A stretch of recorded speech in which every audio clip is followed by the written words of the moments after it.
Hello, ഇന്ന് cooking video അല്ല, പക്ഷെങ്കിൽ നിങ്ങൾക്ക് എല്ലാവർക്കും നല്ല യൂസ്ഫുൾ ആയിട്ടുള്ളൊരു വീഡിയോ ആട്ടോ. അപ്പോൾ ഇന്ന് പത്തൽ പൊടി പച്ചവെള്ളത്തിൽ എടുക്കാൻ പറ്റിയിട്ടുള്ളൊരു പത്തൽ പൊടീൻ്റെ റെസിപ്പിയാണ്. അപ്പോൾ വീഡിയോ മുഴുവനായിട്ട് കാണണേ. ഇതാ ഉമ്മ അരി ഇങ്ങനെ പാറ്റിയെടുക്കുന്നുണ്ട്, അതിൻ്റെ കച്ചറ കളയാനായിട്ടാണ്. ഇനി ഒരു പാത്രത്തിലിട്ടിട്ട് അപ്പോൾ 5 കിലോ അരിയാണ്. 5 കിലോ അരിക്ക് 2 കപ്പ് പച്ചരിയും കൂടി ചേർത്തെടുക്കാം. ചെറിയൊരു ഉറപ്പിന് വേണ്ടിയിട്ടാണ്, അത് ഹാർഡാകാൻ വേണ്ടിയിട്ടാണ്. ഇത് ഭയങ്കര സോഫ്റ്റാണ്, അതുകൊണ്ട് ചെറിയൊരു ഹാർഡിന് വേണ്ടിക്ക് 2 കപ്പ് പച്ചരി ചേർത്തെടുക്കാം. ഇനി ഇത് നല്ലതുപോലെ ഒന്ന് വാഷ് ചെയ്തെടുക്കാം. ഇതിൽ ഒരല്പം ഉപ്പും കൂടി ചേർത്തിട്ട് വേണം ഒന്ന് വാഷ് ചെയ്യാൻ. അപ്പം ഞാൻ എടുത്തിട്ടുള്ള അരി റേഷൻ അരി കേട്ടോ. ഒരു 4-5 തവണ ഒന്ന് വാഷ് ചെയ്തെടുത്തോളൂ. അപ്പം നല്ലതുപോലെ കൈ അടിപൊളിയാക്കി വെച്ചിട്ടുണ്ട്. ഇനിതാ ഈ ഒരു ചെമ്പിൽ ഇട്ടെടുത്തിട്ടുണ്ട്. ഇനി ഇത് ചോറ് വാർക്കുന്ന പോലെ നമുക്ക് വാർത്തെടുക്കാം. ഇതിൽ വെള്ളമൊക്കെ ഒന്ന് ഡ്രൈ ആകാൻ വേണ്ടി കേട്ടോ. അപ്പോൾ ഇങ്ങനെ ചെയ്താൽ പെട്ടെന്ന് തന്നെ വെള്ളം ഒന്ന് വാർന്ന് കിട്ടുമേ. ഇനി ഒരു ടേബിളിൻ്റെ മുകളിലേക്ക് കോട്ടൻ്റെ തുണി വിരിച്ചിട്ട് അതിലേക്ക് നമ്മൾ എടുത്തിട്ടുള്ള ആ ഒരു അരി ചേർത്ത് കൊടുക്കാം കേട്ടോ. ഒന്നും കൂടി ഡ്രൈ ആയതിന് ഓൾറെഡി. അപ്പോൾ ഡ്രൈ ആയിട്ടില്ലെങ്കിൽ ഫാൻ ഇട്ടിട്ട് ഒന്ന് ഉണക്കിയെടുക്കാം.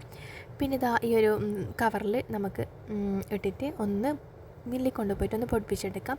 പിന്നെ ഒന്ന് ശ്രദ്ധിക്കേണ്ടത്, പിന്നെ വെയിലത്ത് വെച്ചിട്ട് ഉണക്കാൻ പാടില്ല. വെയിലത്ത് വെച്ച് ഉണക്കിയിട്ടുണ്ടെങ്കിൽ അത് ചൂടുവെള്ളത്തിൽ തന്നെ കുഴക്കേണ്ടി വരും കേട്ടോ. അതുകൊണ്ട് മില്ലിൽ കൊണ്ടുപോയിട്ട് പത്തിൽ നിന്ന് പറഞ്ഞിട്ട് ഒന്ന് പൊടിപ്പിച്ചെടുക്കാം.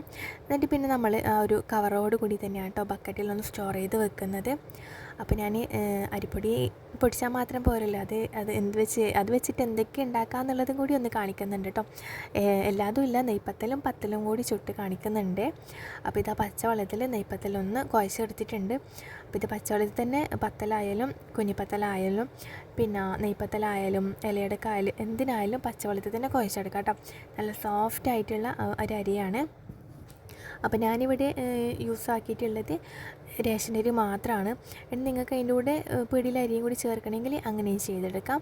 അപ്പോൾ ഇത് നെയ്പ്പത്തിൽ ചുട്ടിട്ടായിട്ടുണ്ട്. പിന്നെ ചെയ്യുന്നത് പത്തലാട്ടോ.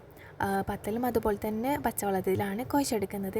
അതിന് കുറച്ച് ചേർത്ത് കൊടുക്കാം, പിന്നെ ആദ്യം കുറച്ച് ചേർത്തിട്ട് അങ്ങനെ കുഴച്ചെടുക്കാം കേട്ടോ. അപ്പോൾ നല്ല സോഫ്റ്റ് ആയിട്ടുള്ള പത്തലുമാണ്, നെയ്പ്പത്തലാണ്. എന്തായാലും ഇതുപോലെ ഒന്ന് ട്രൈ ആക്കി നോക്കിയിട്ടില്ലെങ്കിൽ, അരി പൊടിപ്പിച്ചിട്ടില്ലെങ്കിൽ ഒന്ന് ട്രൈ ആക്കി നോക്കട്ടോ. പിന്നെ ഇതിൽ ഒരുപാട് ഐറ്റംസ് ഉണ്ടാക്കാം കേട്ടോ. അപ്പോൾ ഇതിപ്പോൾ ഞാൻ ഈ 2 തരം മാത്രമേ കാണിക്കുന്നുള്ളൂ. പിന്നെ പത്തൽ നമ്മളിങ്ങനെ ഓടുമ്പോൾ തന്നെയാണ് കേട്ടോ പരത്തിയിട്ട് ഇങ്ങനെ എടുക്കാം. അപ്പോൾ നല്ല രസമാട്ടോ, എനിക്ക് ഭയങ്കര ഇഷ്ടമാണ് ഇങ്ങനെ പത്തലിടാനായിട്ട്. പിന്നെ ഷീറ്റിമിൽ പരത്തുന്നത് എനിക്ക് അത്ര ഇങ്ങോട്ട് ഇഷ്ടമല്ല എന്നല്ല, എനിക്കത് അങ്ങനെ ആവില്ല കേട്ടോ. എനിക്ക് ഓടുമ്പോൾ പരത്തിയാലാന്നൊരു ഇത് കിട്ടുക, അതുകൊണ്ടാട്ടോ. അപ്പോൾ ഇതാ ആദ്യം ചുട്ട പത്തൽ നമ്മൾ ആദ്യം ഇങ്ങനെ എടുത്തെടുത്ത് മാറ്റും കേട്ടോ. അപ്പോൾ ഇതാ തനിയെ പൊന്തൊക്കെ ചെയ്യും, പ്രശ്നമൊന്നുമില്ല. ഇനി പൊന്തുന്നില്ലെങ്കിൽ ഒരു സ്പൂൺ വെച്ചിട്ട് ജസ്റ്റ് ഒന്നിങ്ങനെ പ്രസ് ചെയ്തെടുത്താൽ മതിയാവും. അപ്പം തന്നെ ആയി കിട്ടും കേട്ടോ. അപ്പോൾ ഇത്രയേ ഉള്ളൂ. അപ്പോൾ എൻ്റെ വീഡിയോ ഇഷ്ടമാവുകയാണെങ്കിൽ ഒന്ന് ലൈക്ക് ചെയ്തേക്കാം, സബ്സ്ക്രൈബ് ചെയ്തേക്കാം. താങ്ക്